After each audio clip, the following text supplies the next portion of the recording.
پورے جسم پر پانی بہانا ہے کہ بال برابر جگہ بھی خشک نہ رہے، اور یہ حدیثیں آپ کے ذہن میں ہونی چاہیے. ہر بال کے نیچے نجاست ہے، بال برابر جگہ خشک رہ گئی تو جہنم میں ایسا ایسا عذاب ہوگا. اسی طرح کلی کرنا غرغرہ سمیت، اور ناک میں پانی چڑھانا، یہ 3 فرائض ہیں. اب اس میں ہم آ جاتے ہیں مکمل جسم دھونا. تو ہر بال کو اس کی جڑ سے لے کر نوک تک دھونا ہے. اس میں سر کے بال آ گئے، اس میں یہ بھووں کے بال آ گئے، اس میں پلکوں کے بال آ گئے، اس میں داڑھی کے بال آ گئے. وضو کے اندر صرف داڑھی کے اس ایریا پہ پانی بہانا فرض ہے، نیچے لٹکے ہوئے بالوں کو دھونا فرض نہیں ہے. غسل میں اس کے کناروں سے لے کر نوک جڑ تک سارے بالوں کو دھونا فرض ہے. سر کے سارے بالوں کو دھونا فرض ہے، جسم کے سارے بالوں کو دھونا فرض ہے، کوئی جگہ بھی خشک نہ رہے.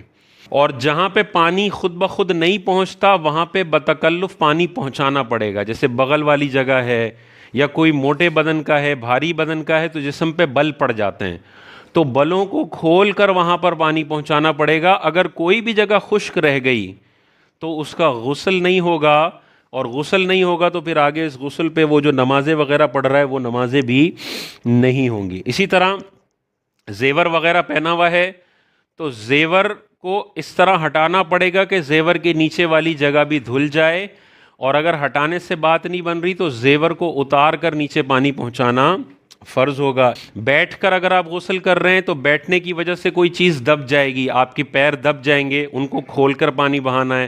کھڑے کھڑے آپ شاور لے رہے ہیں تو کھڑے ہونے کی حالت میں جسم کے جو اعضاء بند ہو جاتے ہیں وہاں پر پانی بتکلف پہنچانا پڑے گا، دھیان رکھ کے. اب مسئلہ کیا ہوتا ہے، لوگ روزانہ نہانے جا رہے ہوتے ہیں اور ایک دن ان پہ غسل فرض ہوتا ہے تو وہ اسی مائنڈ سیٹ سے جاتے ہیں کہ میں آج بھی نہانے جا رہا ہوں. نہیں، جب آپ پہ غسل فرض ہو رہا ہے تو آپ نے غسل کی نیت سے جانا ہے، اور اب نارمل نہانا نہیں ہے بلکہ آپ نے ہر بال برابر جگہ پر پانی پہنچانا ہے تاکہ آپ ان حدیثوں کی وعیدوں سے اپنے آپ کو بچا سکیں. اسی طرح دیکھیں کلی کرنا، وہی والی بات کہ ہونٹوں کے اندر سے لے کر گلے کی جو جڑ ہے، گلے کا جو کنارہ ہے، یہاں پہ ہر جگہ پہ پانی بہنا چاہیے. دانتوں کی خالی جگہوں پر، اگر دانتوں میں جگہ ہے، خالی جگہوں پر پانی بہنا چاہیے. زبان کے نیچے، مسوڑوں کے پیچھے کوئی چھالیاں پھنسی ہوئی ہے تو اس کو نکال کر، بوٹیاں پھنسی ہوئی ہیں تو اس کو نکال کر اچھی طریقے سے کلی اور غرغرہ کرنا ضروری ہے تاکہ اندر کا حصہ، ہر حصہ مکمل طور پر دھل جائے. کوئی چیز پھنسی ہوئی ہے تو نکالیں. لیکن اگر چھالیاں 10 سال پرانی پھنسی ہوئی ہے تو یہ نہیں ہے کہ آپ نے ڈینٹسٹ کے پاس جا کے اندر کے کچرے نکلوانے ہیں. وہ تو ہر بندے کے منہ میں ایک فکس کچرے تو ہوتے ہیں جو صرف ڈینٹسٹ نکال سکتا ہے، آپ خود نہیں نکال سکتے، تو وہ نہیں ہے. لیکن ایک نارمل ہے کہ ابھی آپ نے کھانا کھایا، آپ کو پتہ ہے بہت ساری بوٹیاں پھنسی ہوئی ہیں، ابھی پان کھایا، منہ میں بہت سارے چھالیا کے ذرات پھنسے ہوئے ہیں، پہلے ان کو نکالیں. یہ کرنا ہے. پھر ناک میں پانی چڑھانے کا وہی میں نے آپ کو مسئلہ پچھلے کلاس میں بھی بتایا تھا کہ پانی کو یہاں لے کر کھینچنا ہے، سانس لینا ہے ہلکا سا، پانی خود بخود نہیں پہنچے گا، سانس لینا ہے، اور نرم ہڈی مکمل طور پر دھلنی چاہیے، تب آپ کے غسل کا فرض پورا ہوگا. نرم ہڈی میں سے کوئی ایک بال بھی سوکھا رہ گیا، نزلے کی وجہ سے پیچھے کی جگہ خشک رہ گئی، یہ غسل نہیں ہوگا. آپ پر رات میں غسل فرض ہو گیا، ابھی سحری کا وقت ختم نہیں ہوا تو بہتر ہے آپ غسل کر کے ہی روزہ شروع کریں.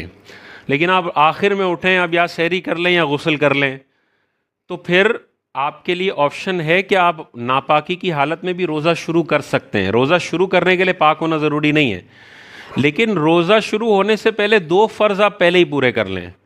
کلی کر لیں غرغرہ سمیت تاکہ سحری میں ہی کلی ہو جائے، اور ناک میں پانی چڑھا لیں اچھی طریقے سے. باقی جسم پہ پانی ڈالنا ہے وہ فجر کا وقت شروع ہونے کے بعد بھی کیا جا سکتا ہے، اس میں مسئلہ نہیں ہے. لیکن اگر حالت روزہ میں آپ پہ غسل فرض ہو جاتا ہے تو اب کلی کرنی ہے، غرغرہ نہیں کرنا. ناک میں ہلکا سا پانی چڑھانا ہے کہ نرم ہڈی پہ پانی پہنچے، دماغ پہ نہ پہنچے. دماغ پہ پہنچا روزہ ٹوٹ جائے گا. غرغرہ کیا اور پانی کا قطرہ گلے سے نیچے اتر گیا تو روزہ ٹوٹ جائے گا. تو اس میں پھر علماء نے آسانی دی ہے، پھر غرغرہ نہ کریں، لیکن اتنا پانی لے لیں کہ کم از کم منہ کا اندر کا حصہ دھل جائے.